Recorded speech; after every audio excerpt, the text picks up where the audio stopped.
Hey guys, welcome back to my channel Simple English. Hope you all are fine and staying healthy at your home. So today we are going to start with part 6. The part 6 is on the topic verbs, जिसे हम हिंदी में आमतौर पर क्रिया कहते हैं.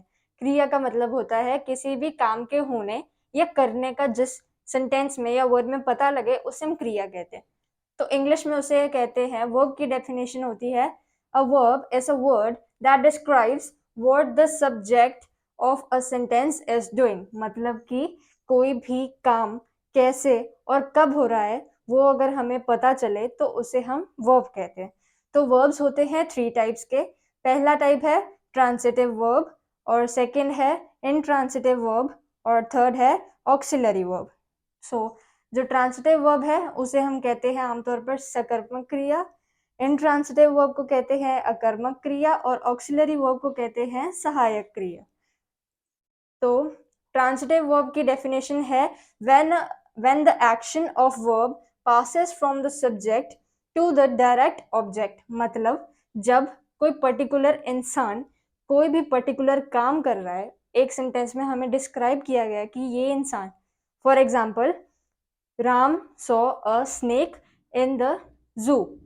सो हमें particularly ये बताया गया है कि राम एक इंसान है जिसका नाम बताया गया है, और उसने क्या देखा. क्या देखा? स्नेक देखा. कहाँ पर देखा? जू में देखा. हर चीज का जवाब मिल रहा है और हमें ये भी पता लग रहा है कि कौन क्या काम कर रहा है और वो काम का नाम क्या है.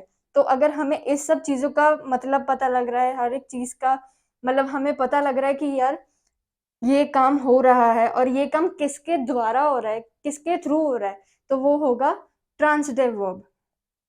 इनट्रांसिटिव वर्ब में कोई भी सब्जेक्ट की जरूरत नहीं पड़ती. नॉर्मली इसका एग्जाम्पल है she ran, we ran, we slept, हम सोए, वो दौड़ी. तो दौड़ना, हंसना, खेलना, कूदना, करना, रोना, कोई भी फीलिंग या कोई भी काम जो हो रहा है उसे हम क्रिया कहते हैं. ट्रांसिटिव वर्ब हो गया कि कोई मीन्स सब्जेक्ट के साथ साथ ऑब्जेक्ट भी हमें बताई जा रही है कि ये काम इसके थ्रू हो रहा है. और इनट्रांसिटिव वर्ब हो गया अकर्मक क्रिया, उसमें बताया जा रहा है कि सिर्फ काम हो रहा है, पर ये नहीं बताया जा रहा कि किसके थ्रू कौन सा काम हो रहा है. उसमें हमें सब्जेक्ट की जरूरत नहीं पड़ती.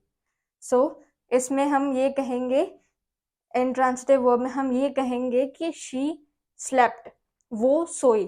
कौन सोई, कब सोई और कहाँ पर सोई, इस चीजों का जवाब हमें नहीं मिला. तो इसलिए अगर हमें इन सभी क्वेश्चंस का आंसर नहीं मिलता कि कौन, किसने और क्या किया, तो वो होगा इनट्रांसिटिव वर्ब. सो ऑक्सिलरी वर्ब होता है which form the sentence mood and the voice of other verbs, जिसमें ये बताया जाए कि कर सकता है, करना चाहिए, या करूंगा, करूंगी, या होगा या होगी.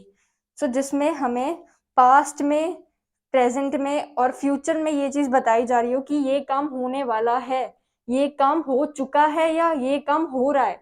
तो उन सब में जो हमें मूड्स बताए जाते हैं या फिर ये बताया जाता है कि उसके टेंसेस अलग हैं या उसके वर्ब्स अलग हैं, तो जिस टाइम पे हमें ये सब पता लगे तो उसे हम सहायक क्रिया हिंदी में और ऑक्सिलरी वर्ब इंग्लिश में कहते हैं.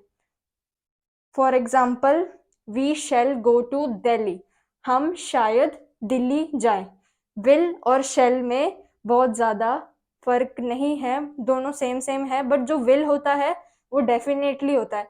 मतलब उसमें ज्यादा परसेंटेज होती है, ज्यादा प्रोबेबिलिटी होती है कि ये काम होने वाला है. शेल मतलब प्रोबेबिलिटी तो है पर इतनी नहीं कि ये चीज पक्के तौर पर हो. और वॉज था पास्ट में, she was doing this work, क्या कर रही थी, और ये काम पहले कर रही थी, जो भी कर रही थी. तो उस टाइम पे वॉज, विल या शेल कहीं पर भी यूज हो, किसी भी सेंटेंस में वॉज, विल या शेल यूज हो तो वो वर्ड हमेशा ऑक्सिलरी वर्ब होता है. सो इन 3 चीजों का आपको ध्यान रखना होगा. ट्रांसिटिव वर्ब, इनट्रांसिटिव वर्ब और ऑक्सिलरी वर्ब्स, ये तीनों को मैंने आपके सामने डेफिनेशंस के साथ बताया है, कुछ एग्जांपल्स भी दिए हैं. आई होप ये सब आपको समझ आया होगा. But I will soonly share some sentences for defining it, transitive verbs and transitive verb and auxiliary verbs, इन सभी को डिफरेंशिएट करने के लिए मैं आपको कुछ सेंटेंसेस भी बताऊंगी. So let's start with that.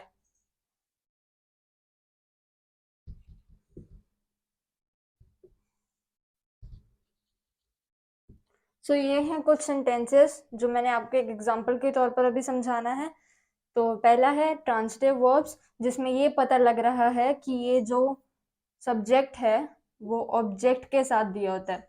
Subject है कि ये मीन्स ये ऑब्जेक्ट है जसवंत और ये सब्जेक्ट है mango. Jaswant eats a mango. Jaswant ने एक आम खाया. I went to Delhi yesterday. I as an object कि ये ऑब्जेक्ट कौन सा काम कर रहा है उसको हम सब्जेक्ट कहेंगे. तो मैं दिल्ली गई. I went to Delhi. तो ये हो गया हमारा आई ऑब्जेक्ट और ये subject.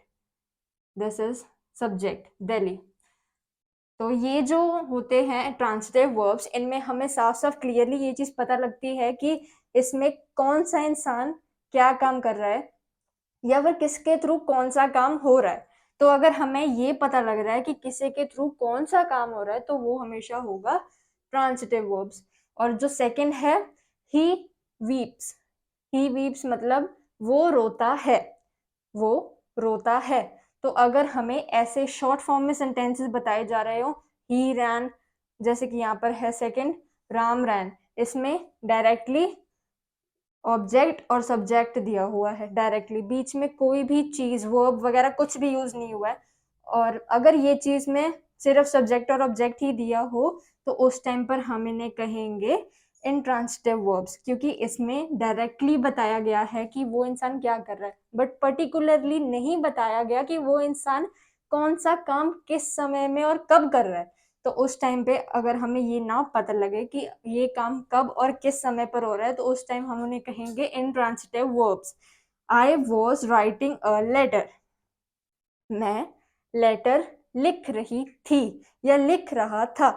I was writing a letter. Was मतलब पास्ट, पास्ट टेंस है ये. I was writing a letter. तो अगर किसी भी सेंटेंस में ये बताया जा रहा हो कि काम पास्ट में हुआ है या फिर फ्यूचर में होने वाला है, जैसे कि we shall go to Delhi, हम शायद दिल्ली जाएं, और ये है I he will not come here, वो यहाँ पर पक्का नहीं आएगा.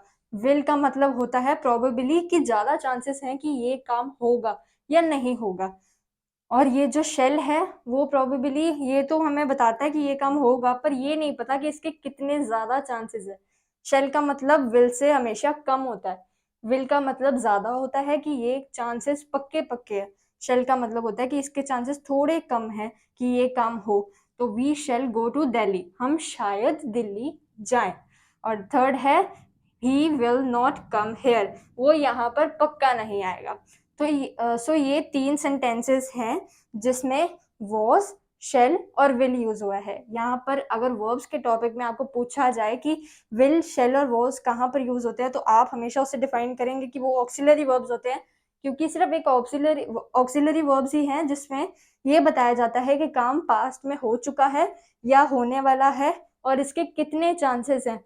चांसेस को हम ऐसे रिप्रेजेंट करेंगे कि उसमें शेल या विल होगा. जहां पर विल होगा तो उसके पक्के पक्के चांसेस हैं, जहां पर शेल होगा तो वहां पर कुछ चांसेस हैं कि ये काम होगा. तो ये तीन चीजें थी, तीन वर्ब्स हैं तीन तरह के, जिसमें जिसको हम ट्रांसिटिव को कहते हैं सकर्मक, इसे अकर्मक कहते हैं और इसे सहायक क्रिया कहते हैं. तो मैंने आपको हिंदी में और इंग्लिश में अच्छी तरह से ये सब कुछ समझा दिया विद एग्जाम्पल. वर्ब्स का टॉपिक आई होप आप सभी को क्लियर हो गया होगा. So stay connected with me by liking and subscribing my channel and watch the video till end. ये पहले कहना चाहिए था बट ये मैंने लास्ट में कहा बिकॉज मुझे ये वीडियो पहले आपको समझानी थी. तो please like and subscribe my channel and stay connected with me till the part 7. Have a nice day. Thank you for watching this video.